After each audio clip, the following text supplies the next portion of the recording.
Primera de Juan 5:8. Pero el que estaba escribiendo se equivocó y puso Juan 5:8. Y hay una gran diferencia porque Juan 5:8 dice 5 maridos has tenido y el que ahora tiene no es el tuyo. Y Primera de Juan 5:8 dice el perfecto amor echa fuera el temor. Fíjate lo que hace un numerito. Claro, cuando el muchacho recibió aquí dice, ¿tú has tenido 5 maridos? ¿Qué cosa es esto? Por eso hay que tener mucho cuidado con los versículos que se digan bien, ¿verdad? Como me dijo una vez uno, dice, yo leo la Biblia. Porque le digo, pero usted tiene que leer la Biblia para conocer la voluntad de Dios, para tener una fe madura. Dice, yo leo la Biblia, pastor. Digo, sí, ¿dónde lee usted la Biblia? Dígame algo de la Biblia. Dice, yo leo, y se inventó. Dice, yo leo en Jeremías. ¿Usted lee en Jeremías? ¿Qué lee usted de Jeremías? ¿Qué es Jeremías? A ver, y me dice, bueno, ya el apellido no me lo sé, me dice. Fíjate tú. Tremendo. ¿Ya pasaron los niños a las clases? ¿Sí? Ok, muy bien. ¿Hay alguien más que esté de visita por primera vez en esta tarde entre nosotros? ¿O ya todos han estado con anterioridad en la iglesia? Todos han estado aquí. Muy bien. Vamos a orar un momentito y darle gracias al Señor. Y este es el momento que los hermanos en diferentes lugares ya se están conectando, ¿verdad? Dejando el tiempo de alabanza en sus lugares para seguir la predicación en vivo y en directo. Y disfrutar en esta tarde de la palabra que el Señor tenga para nosotros en el día de hoy. Alabado sea tu nombre, Señor. Te damos muchísimas gracias, Padre Santo, por este privilegio tan maravilloso que nos das de estudiar tu palabra. Abrir este santo libro inspirado por tu Espíritu Santo, Señor, a través del cual tú siempre nos hablas, siempre nos ministras, siempre nos fortaleces el ánimo y la fe. Y pedimos que en esta tarde, Señor, siga siendo así, Señor. Que lo que hablemos, que lo que tú hayas puesto en nuestro corazón sea de bendición para todos los que van a escuchar este mensaje. En el bendito nombre de nuestro Señor Jesucristo pedimos todo. Amén y amén. Yo estaba leyendo anoche a altas horas de la madrugada, porque no tenía sueño, en el libro de los Hechos, uno de los relatos donde se cuenta la conversión del apóstol Pablo, más conocido como Saulo de Tarso.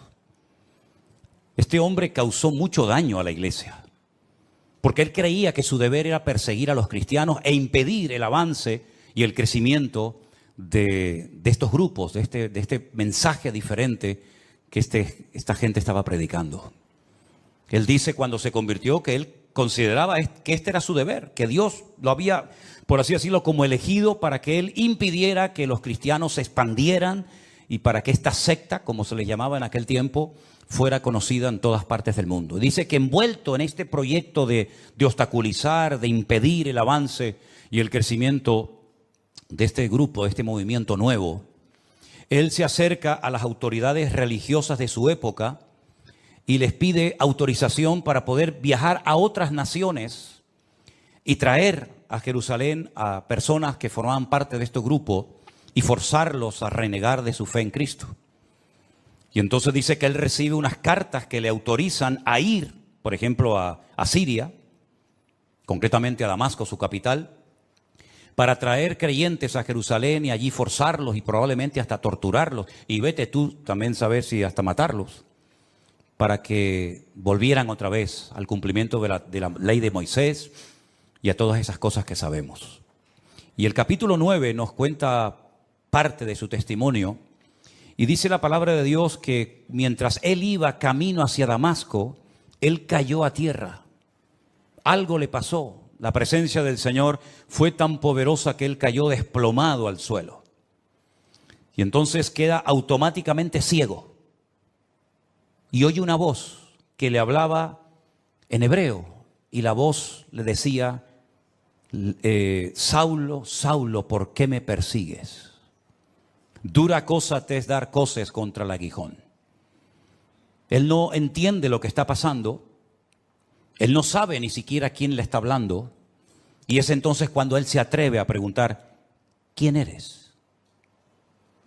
Y la voz le dice, yo soy Jesús, a quien tú persigues. Se queda realmente sorprendido. Pierde la capacidad de poder moverse libremente porque ha quedado ciego. Y dice que está 3 días sin comer ni beber absolutamente nada. Y allí está esperando a ver qué va a pasar con su vida. Había en esa ciudad un discípulo llamado Ananías, que no lo vayan a confundir con el Ananías que cae muerto en la iglesia primitiva, que era el marido de Zafira, ¿se acuerdan? Había un tal Ananías que el Señor le habla y le dice, levántate, ve a la calle que se llama Derecha, busca en casa de un tal Judas a un tal Saulo de Tarso, porque él allí está orando. Y ha visto en visión a un varón llamado Ananías que entra y le pone las manos encima para que recobre la vista. Ahora, lo que va a responder Ananías, en cierto sentido, a mí me recuerda un poco la actitud de Moisés cuando el Señor lo llama a través de aquella zarza que ardía y no se consumía en el desierto, ¿se acuerdan? Cuando el Señor le habla y le dice que ha llegado el momento de volver a Egipto, de sacar al pueblo de la esclavitud, etcétera, etcétera, y él ha sido escogido por el Señor para cumplir con esta función. Y él pone todo tipo de excusas y bueno, Señor, no me van a creer, yo soy un hombre que no tengo facilidad de palabra, etcétera, etcétera. Y el Señor, pues después de una serie de pruebas, lo logra convencer y finalmente él va. Bueno, pues fíjense cómo responde a esa orden Ananías al Señor y le dice, Señor, he oído de muchos acerca de este hombre, cuántos males ha hecho a tus santos en Jerusalén. Y aún aquí tiene autoridad de los principales sacerdotes para prender a todos los que invocan tu nombre.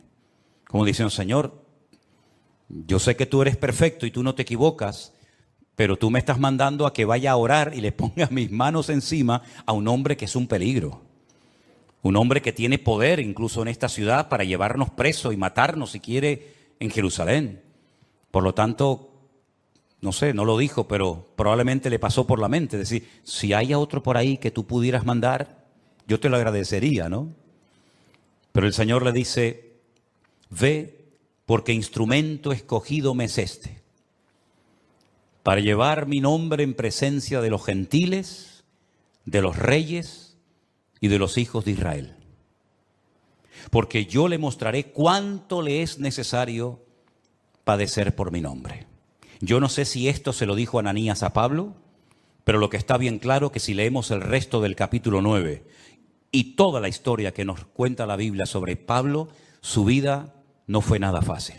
Porque prácticamente desde los primeros días de su conversión ya querían matarlo.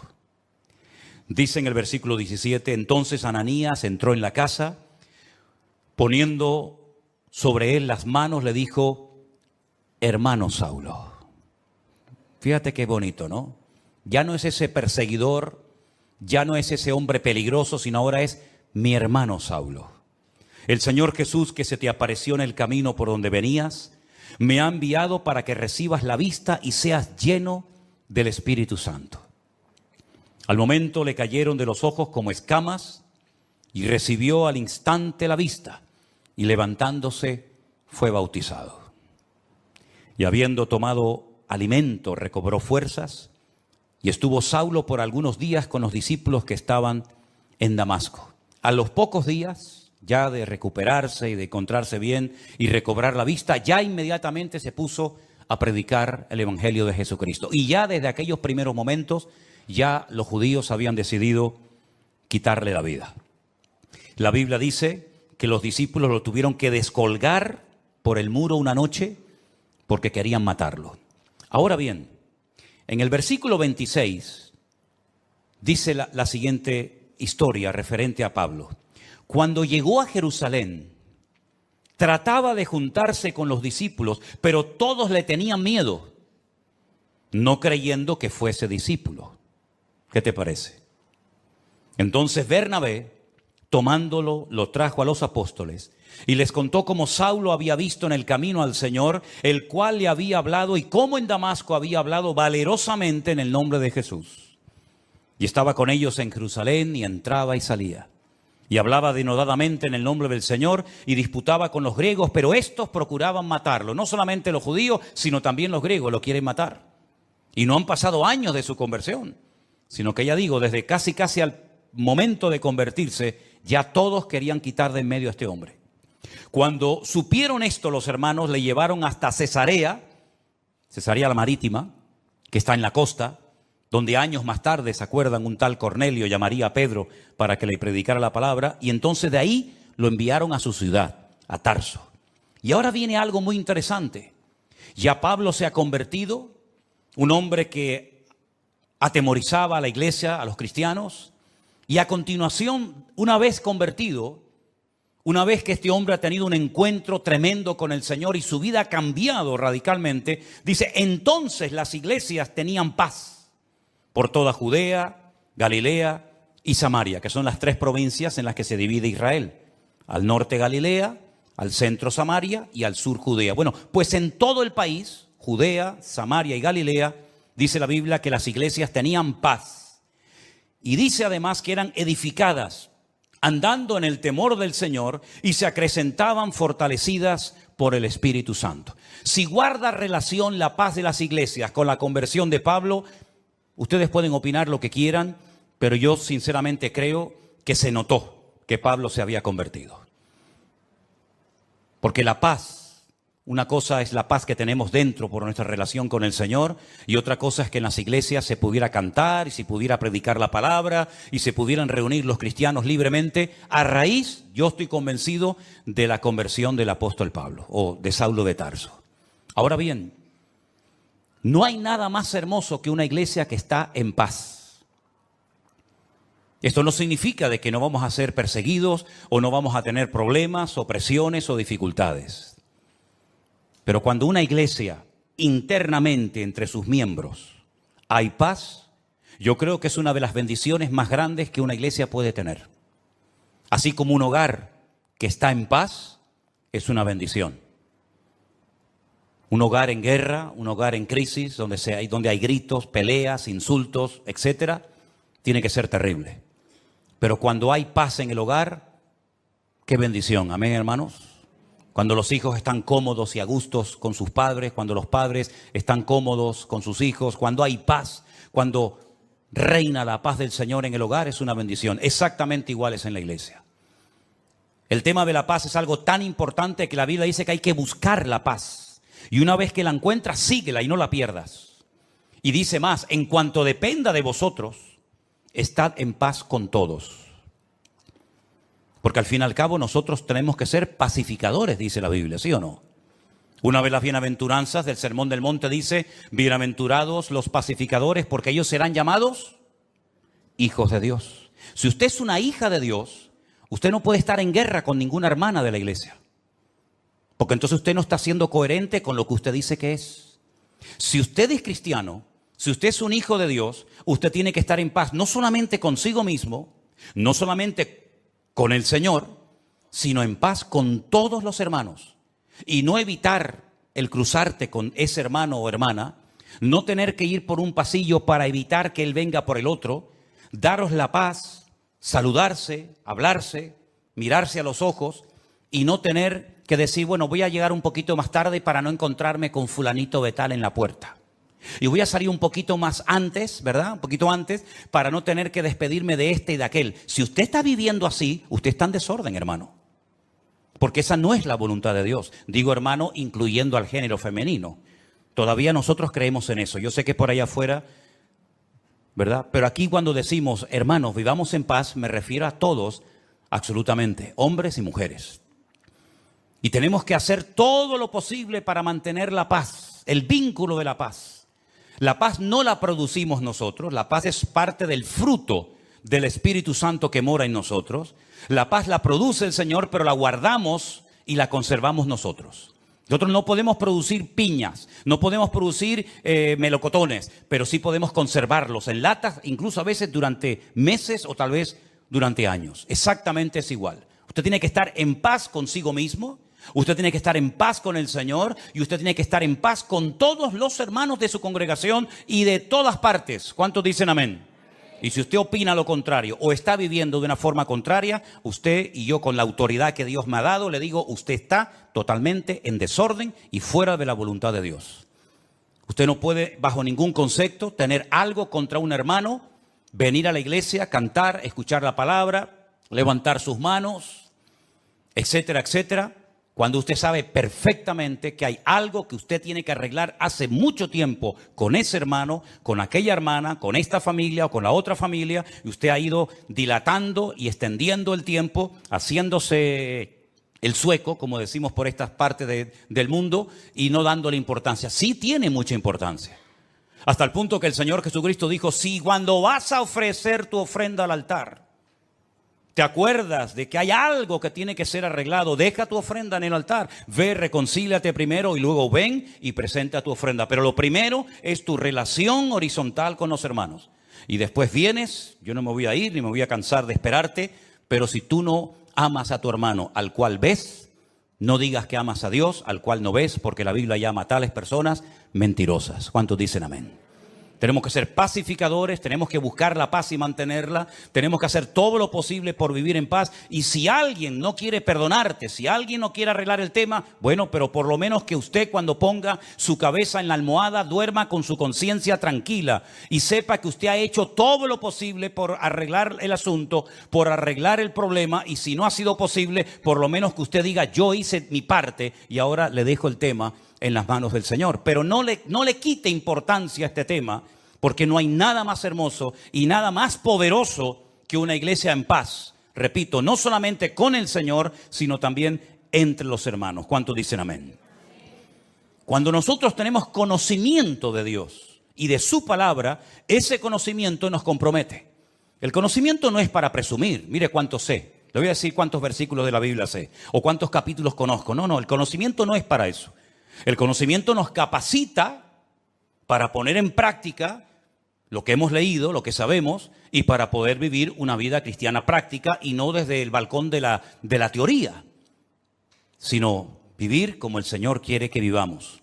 Y por eso, como las iglesias tenían paz, dice que por eso las iglesias eran edificadas. ¿Cómo se edifica una iglesia?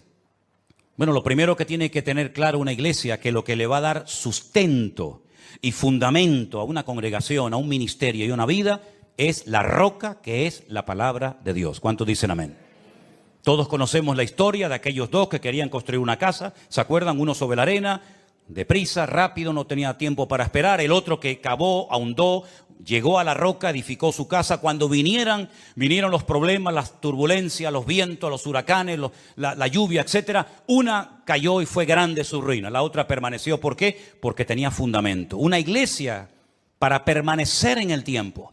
Un creyente para mantenerse firme contra los achaques del enemigo, las pruebas, las tribulaciones, las presiones, las críticas, todo lo que usted quiera mencionar. La única forma es que tú tengas una base, no unos deseos, no unos anhelos, un fundamento lo suficientemente sólido, porque la iglesia tiene que tener personalidad y criterio propio. Yo lo dije hace poco, la iglesia, el cristianismo está siendo atacado, nos están buscando las cosquillas por todas partes. Si no es por los niños en la escuela, es por la universidad, si no es por las leyes del gobierno, nos están tratando de provocar y pinchar y burlarse y reírse, hasta de una forma legal, ¿verdad? Pero sin embargo, una iglesia que crece es una iglesia que sabe lo que tiene que creer, lo que tiene que practicar y lo que tiene que rechazar contundentemente, aunque no sea popular su postura. Y es que, dicho sea de paso, el cristianismo nunca ha sido popular. Si usted lo que quiere es ahora que está convertido, caerle bien a tu gente, algunos sí, pero te aseguro que a muchos no le hará ninguna gracia, ni les va a traer lo más mínimo saber que tú ahora dices que vas en serio con el Señor. No le va a hacer ninguna gracia. ¿Vas a aguantar la presión? ¿Vas a aguantar la burla? ¿O vas a pasar desapercibido? ¿O vas a marcar una diferencia como tantos y tantos hombres y mujeres de la Biblia a lo largo de la historia marcaron una diferencia porque no se dejaron arrastrar, no se dejaron corromper por la corriente de este mundo? Las iglesias eran edificadas porque sabían que Cristo le da estabilidad a la vida de una iglesia y a la vida de un creyente. Nosotros tenemos que ser muy valientes hoy en día, y perdonen que les diga, para encontrar a muchos cristianos valientes. Y valiente no es venir a la iglesia, eso no tiene ningún acto de valentía, por lo menos en Europa. A lo mejor habría que tener mucho valor para ir a una iglesia en otros países donde hay persecución, pero para entrar por estas puertas, ¿qué valentía tienes que tener? Ninguna. Para leer la Biblia no hace falta ser valientes, por lo menos hoy por hoy, hoy en día en Europa o en países que nos están viendo ahora mismo. Pero yo cuando hablo de valentía, hablo de tomar decisiones, de estar dispuesto a jugármela por el Señor. Hemos dicho durante años cosas que yo después compruebo a la luz de la realidad que son simplemente teorías y opiniones. Lo primero en mi vida es el Señor. ¿Seguro que lo primero en tu vida es el Señor? ¿Tú estás seguro de eso? ¿Tú estás plenamente convencido que el justo por la fe vivirá? Entonces, ¿por qué no vive por fe? Si eso es verdad y tú lo crees, ¿por qué te agarras tanto a lo que tienes y no a lo que eres en el Señor? Porque hay incluso personas que no tienen tantas responsabilidades en la vida que atender y que les cuesta tanto dar pasos de fe, pero sin embargo después predican y hablan de la fe, pero a la hora de la verdad no dan los pasos correspondientes. Las iglesias del Nuevo Testamento eran iglesias valientes, no solamente porque se jugaban la vida, muchos de ellos, sino porque el cristianismo llegará a un momento en el que vas a ser confrontado con tu fe. Y en ese momento tú tendrás que demostrar si verdaderamente tú estás bien parado en Cristo o no. Las iglesias tenían paz, por lo tanto eran edificadas, pero dice además que andaban en el temor de Dios. Bueno, ya todos sabemos a estas alturas, creo yo, la diferencia entre miedo y el temor a Dios. Nosotros no tenemos miedo a nadie ni a nada, pero sí tenemos que tener temor, es decir, respeto a Dios. Tal vez uno de los versículos más conocidos que menciona este tema es el de Proverbios, cuando dice que el principio de la sabiduría es el temor de Dios. Pero es que a mí me gusta otro que también habla del temor de Dios, que también está en Proverbios, que dice que el principio de la sabiduría es aborrecer el mal. Y dice la Biblia que las iglesias de Judea, de Galilea y de Samaria andaban en el temor de Dios. Es decir, eran iglesias que andaban en orden. Eran iglesias que andaban alineadas con Dios y con su palabra. Eran iglesias que no vivían en la carne. Eran iglesias que andaban en santidad, comprometidos, sabiendo que ellos eran, como dijo el Señor, la sal de la tierra y la luz del mundo. No siempre fue así. Después hubieron tremendas persecuciones, muchos hermanos perdieron la vida, unos fueron quemados, torturados, crucificados, etcétera, etcétera. Pero por lo menos durante un tiempo, el libro de los Hechos destaca que hubo un tiempo que había paz en las iglesias. Las iglesias eran edificadas en la palabra, en el amor unos con otros, porque andaban en el temor de Dios. Y parece como que una cosa nos lleva a otra. Cuando hay paz, nos podemos edificar mutuamente unos a los otros. Y cuando nos edificamos es porque entendemos que el temor de Dios implica compromiso el uno con el otro. El venir a la iglesia no es hola, hola, buenas tardes, Dios te bendiga. No es venir de excursión a la iglesia. Yo noto que hay algunos que vienen de excursión a la iglesia. Y noto que hay algunos que vienen obligados a la iglesia. Y eso funciona un tiempo. Pero llegará un momento que no te va a funcionar ese sistema. Llegará un momento que el niño o la niña te dirán, no voy a la iglesia. Y ya no sirve. Te quito el teléfono, no sales con tus amigas, no te va a funcionar ese sistema. Porque perdiste la guerra hace muchos años y la quieres ganar ahora. Y yo dije hace unas cuantas semanas atrás que hay batallas que las tienes que ganar hace años. Tuviste que haberlas ganado hace años. Como David aprendió a ganar muchas batallas en su vida privada para después, cuando llegó el momento de su vida pública, derrotar a aquella mole de hombre llamado el gigante Goliat. Pero no era la primera vez que se enfrentaba a un obstáculo tremendo. Ya él después contó lo que hacía en su vida privada, que por cierto nadie lo sabía, pero él y Dios sí lo sabían. Por lo tanto, hay batallas que si tú has ido perdiendo en tu intimidad, después no vengas aquí dándotelas de valiente, de que ahora todo se va a solucionar porque has perdido la guerra hace muchos años. Por eso cada día, dice Pablo, empezamos de cero. Y corro para ver si logro asir aquello para lo cual un día el Señor me agarró a mí. Porque todavía queda mucho camino por recorrer y mucho terreno por conquistar para el Señor. A veces decimos, he escuchado a hombres que dicen, la Biblia dice que la mujer tiene que someterse al hombre. Ya perdiste la guerra. Si vas así, ya perdiste la guerra, no hoy, hace años la perdiste. La Biblia dice, los hijos tienen que honrar a sus padres. Y si subes el volumen para darle como más fuerza a tu argumento, hace años que perdiste la guerra. Ya ni usando el versículo te funciona. Porque no es por presión, es por convicción. ¿Tú te has asegurado de que tus hijos han nacido de nuevo? Porque si no han nacido de nuevo, ¿cómo lo vas a obligar a venir a un sitio donde Cristo y su palabra es la prioridad? Si tú has perdido la guerra en tu familia y en tu vida privada, en tu vida pública, tarde o temprano, saldrá a la luz tus derrotas personales. Por eso, queridos hermanos, si no somos capaces de andar en el temor de Dios, ¿qué es el temor a Dios? Pongamos ejemplos prácticos. El temor a Dios es tener respeto a las cosas de Dios. El saber que aunque nadie me está mirando, aunque nadie me está observando, eso que estoy haciendo en ese momento, eso que estoy mirando en ese momento, no es la voluntad de Dios. Y no necesito a alguien que me fiscalice, no necesito a alguien que me haga sombra o me ponga encima su mirada para decir, ay, perdón. Porque yo sé que los ojos del Señor me están observando 24 horas al día. Y el temor de Dios funciona debería de funcionar cuando estoy acompañado y cuando estoy solo. Y ese era uno de los secretos del crecimiento numérico y cualitativo de la iglesia en aquellos tiempos. Que andaban en el temor de Dios, sabían que hay cosas que no le agradan al Señor. Y déjenme que les diga algo. En aquellos tiempos, por lo menos en este momento, no todo el mundo tenía como tú y como yo una Biblia en la mano. Porque eso de tener una Biblia en la mano completa, desde lo que Dios le decía a Moisés, lo que Dios le revelaba a David en aquellos hermosos salmos, lo que el Señor le reveló a Juan en la isla de Patmos en cuanto al futuro, lo que Pablo daba como instrucciones a las iglesias de Corinto, de Éfeso, de Colosa, de Filipo, etcétera. Toda esa instrucción, toda esa enseñanza, toda esa sabiduría, toda esa colección inmensa de palabras revelada e inspirada por Dios, eso es un privilegio que durante siglos y siglos millones de hermanos nuestros no tuvieron. Es muy fácil cuando tú oras al Señor decir, bueno, creo que esta porción de Corintios o de Romanos o de Filipenses o este salmo o esta palabra de Isaías o de Jeremías o este ejemplo de Daniel o de José me pueden venir bien. Sí, claro, pero porque tú tienes toda la Biblia. Pero te repito, durante siglos y siglos hubieron millones de hermanos nuestros que nunca tuvieron el privilegio de tener una Biblia en sus manos.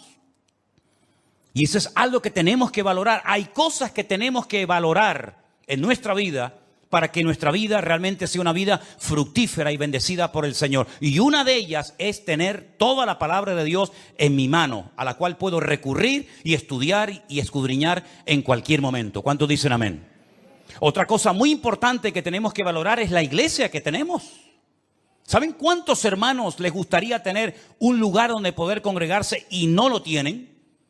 Bien porque a lo mejor no hay una iglesia cerca de su casa, bien porque las que hay son un desastre y enseñan cosas que no son bíblicas, por el motivo que sea.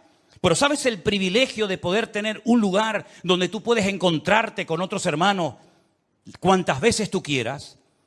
¿Saben el privilegio que tienen, por ejemplo, nuestros hermanos allí en San Francisco, con lo que estuve la semana pasada, de tener una iglesia? Amen su congregación, amen las personas que están trabajando allí, dando su tiempo y su vida. Hay algunos que tienen la sensación de que siempre lo que no tenemos es lo mejor y no lo que tenemos. Siempre la mejor iglesia es la que no tengo. El mejor pastor es el que no tengo. Los mejores líderes son los que no tengo. ¿Cuándo llegará el día en que muchos cristianos inmaduros y carnales se den cuenta que lo mejor no es lo que me falta, lo mejor es lo que ya tengo, que me dio el Señor hace mucho tiempo? ¿Cuántos dicen amén? Dele gracias a Dios por sus hermanos. Dele gracias a Dios por la Biblia. Dele gracias a Dios por sus obreros, por sus pastores. Dele gracias al Señor por su iglesia. No esté siempre con un ojo por arriba y con un ojo por otro lado. Valore lo que tiene. Porque yo he llegado a la conclusión de que hay algunas personas que dicen que se fueron de algunas iglesias, pero después, viendo cómo andan hoy en día, pues a lo mejor empiezo a dudar de que no salieron de su iglesia porque a lo mejor en su iglesia se hacía todo mal, sino porque a lo mejor ellos eran los que estaban mal y no querían someterse ni obedecer la palabra de Dios. Qué maravilla ver este versículo, hermanos. Y al final la conclusión es que eran fortalecidas por el Espíritu Santo. Tenían paz, eran edificadas, andaban en el temor de Dios, se acrecentaban, es decir, crecían, se multiplicaban, fortalecidas por el Espíritu Santo. Este es el diseño bíblico perfecto para una iglesia local o en cualquier parte del mundo donde se encuentre. No hay nada más que esto, hermanos. Y cuando dice que eran fortalecidas en el Espíritu Santo, nosotros tenemos que saber a estas alturas que el Consolador o el Espíritu Santo fue enviado por el Señor a la vida del creyente, a la vida de las iglesias para fortalecerlas. Miren, algunas cosas que dijo el Señor en los días previos a su despedida, cuando observó a sus discípulos un tanto tristes, les dijo: no os dejaré huérfanos, tranquilos, no se pongan nerviosos, no estén así preocupados. Yo me voy, pero yo le rogaré al Padre para que os envíe el Consolador, al Espíritu Santo, el cual estará con vosotros para siempre. Jesús no estuvo siempre con sus discípulos, estuvo un tiempo, estuvo unos años, y después volvió a la gloria, pero dice: no os dejaré huérfanos. Cuando el Espíritu Santo venga, que ya vino, Él tomará de lo mío y os lo hará saber. Él os recordará todo lo que yo os he enseñado. Él me glorificará a mí. Y Él os guiará a toda la verdad. ¿Cuántos dicen amén? Por eso el apóstol Pablo escribía aquellas cartas y en una de ellas decía: hermanos, por favor, no quiero que ignoréis que vuestro cuerpo ahora es el templo del Espíritu Santo de Dios, el cual mora en vosotros. Mira, ni Moisés, ni Jeremías, ni Isaías, ni David, ni ningún personaje del Antiguo Testamento podía decir: en mi cuerpo mora 24 horas al día el Espíritu Santo de Dios. Ninguno de ellos lo pudo decir, porque no era el momento. Pero ahora, en estos tiempos, desde que nació la iglesia en el día de Pentecostés hasta el día de hoy, nosotros podemos asegurar con la Biblia en la mano de que nosotros somos portadores, templo del Espíritu Santo de Dios, el cual mora en nosotros. Ya no tenemos que ir a un templo en particular para ver y observar y experimentar la presencia del Señor, sino que Dios mora en mí, Dios vive dentro de mí. Y si el Espíritu de Dios mora en nosotros, Él dará testimonio a nuestro espíritu de que estamos o no en la verdad. Si el Espíritu de Dios mora en nosotros, comenzará a cambiar nuestra forma de pensar. Porque dice que los que son de la carne piensan en las cosas de la carne. Faltaría más. ¿En qué van a pensar? Pero dice: pero los que son del Espíritu piensan en las cosas del Espíritu. Te cambia la forma de hablar, te cambia la forma de pensar, te cambia la forma de vivir. Y por eso tenemos un capítulo entero que sería buenísimo que se lo aprendieran de memoria. No digo léanlo, no, eso ya era hace años. Eso ya era hace años. Pastor nos dijo que leyó, no, ahora te digo que te lo aprendas de memoria. Tenemos que ir avanzando, ¿no? Si no, siempre estamos igual, como los niños pequeñitos. Léanse el capítulo 8. ¿Cuántos leyeron el capítulo 8 de Romanos? Eso ya pasó a la historia. Ahora usted tiene toda una semana para aprenderse un capítulo entero de la Biblia. Y lo puede hacer perfectamente, ¿eh? Porque yo cuando veo a gente que está estudiando medicina y se tienen que aprender miles de términos y miles de medicamentos y lo hacen, ¿cómo no nos vamos a aprender nosotros? Además, cuando contamos con la ayuda del Espíritu Santo de Dios, ¿sí o no? Pues entonces aprenderse esta semana de memoria Romanos capítulo 8. ¿O no se aprendieron ustedes Salmo 91 durante el tiempo de la pandemia? Pues ahora Romanos 8. Y Romanos 8 nos dice cómo vivir en el Espíritu.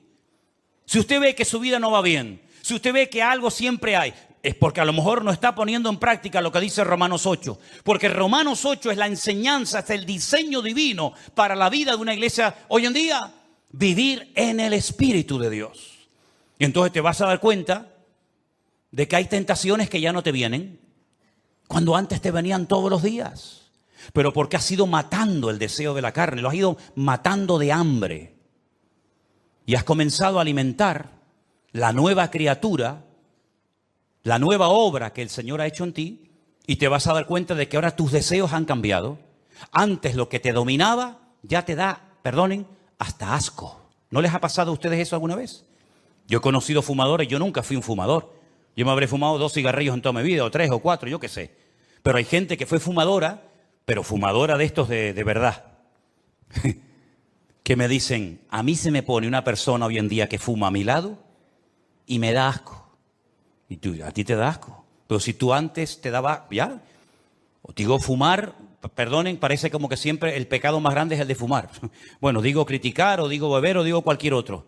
Cuando tú verdaderamente estás empapado y enamorado del Señor y tienes tus ideas claras y estás alineado y centrado en el Señor y andas no por impulsos, por emociones, por sentimientos, sino andas fortalecido en el Espíritu y por el temor de Dios, te vas a dar cuenta de que tus gustos han cambiado.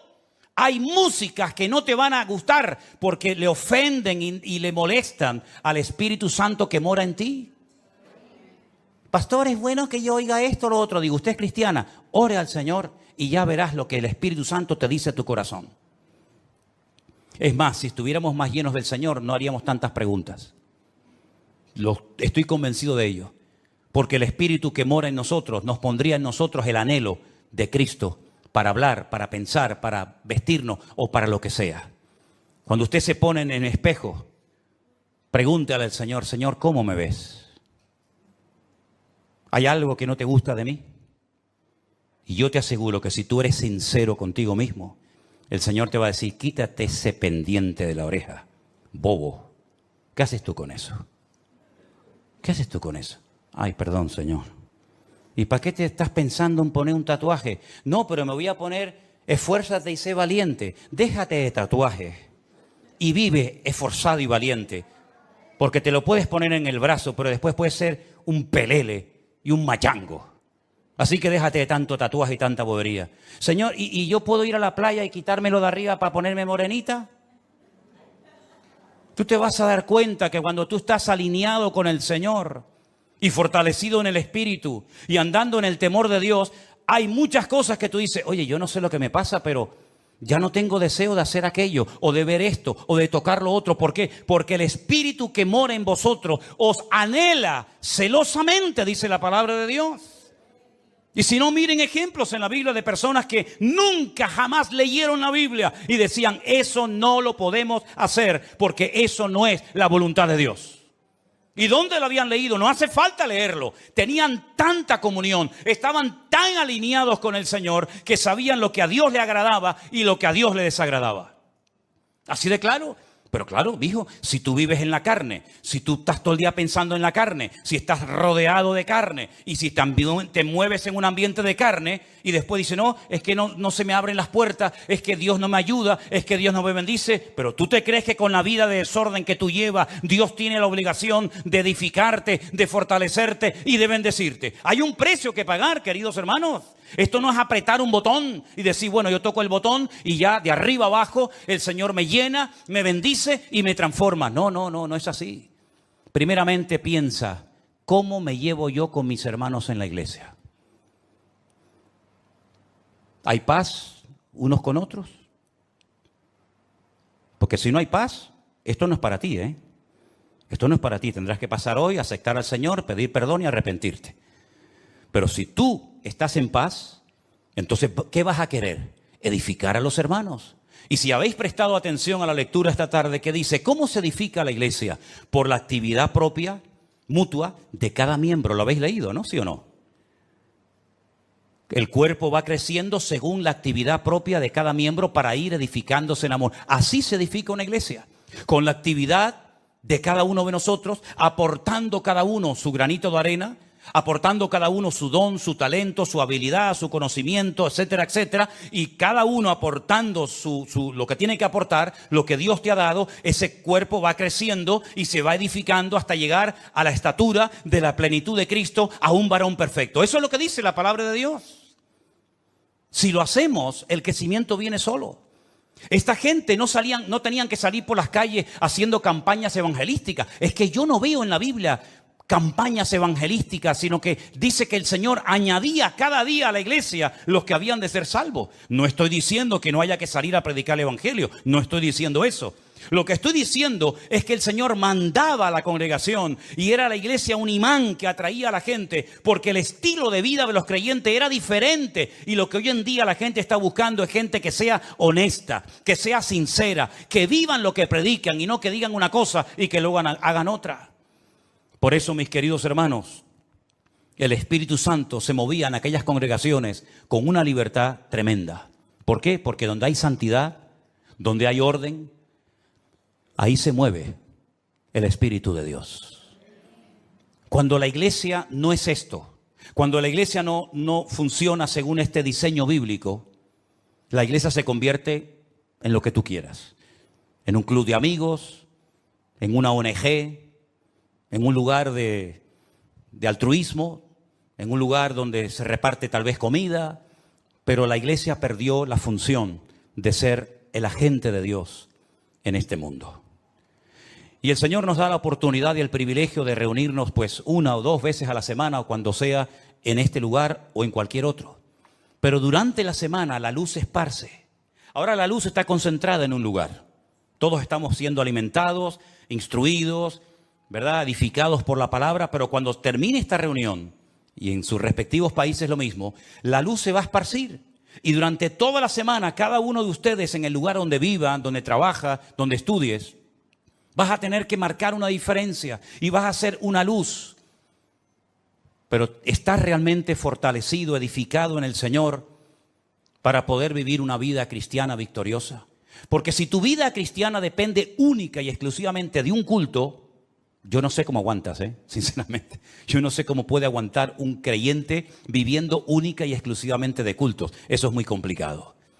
Tú tienes que tener tu propia comunión y tu propia relación con el Señor cada día. Porque aquí dentro, no digo que no se te presenten tentaciones, porque a veces hay algunos o algunas que vienen con otras intenciones, pero digamos que las tentaciones grandes no están dentro de la iglesia. Seamos sinceros. Las tentaciones, las presiones, etcétera, etcétera, está allá afuera. Cuando tú estés solo mañana y te llame aquel o aquella, ¿cómo vas a reaccionar, hermano? ¿Cómo vas a reaccionar? ¿Con la carita de santo y de bueno que tenías hoy? ¿O te volverá a salir el indio que llevamos todos dentro? Dios nos tiene que sacudir el alma para que nos demos cuenta de que somos el objetivo del enemigo y sobre todo nuestros hijos. Que Dios nos ayude a entender que cuanto más unidos, más arraigados a la palabra, más en santidad, en paz y en orden vivamos, más fortaleza espiritual todos vamos a tener para poder vivir una vida cristiana victoriosa. Saulo estuvo 15 años sin aparecer en la escena. A los 15 o 16 años vuelve a aparecer, ya el Señor le ha revelado el Evangelio, ya viene con otras, ¿verdad? Con otro estilo de vida. Pero lo que está bien claro es que todos y cada uno de nosotros somos responsables de nuestra vida cristiana. Usted no puede depender de cultos, no puede depender de pastores, usted tiene que depender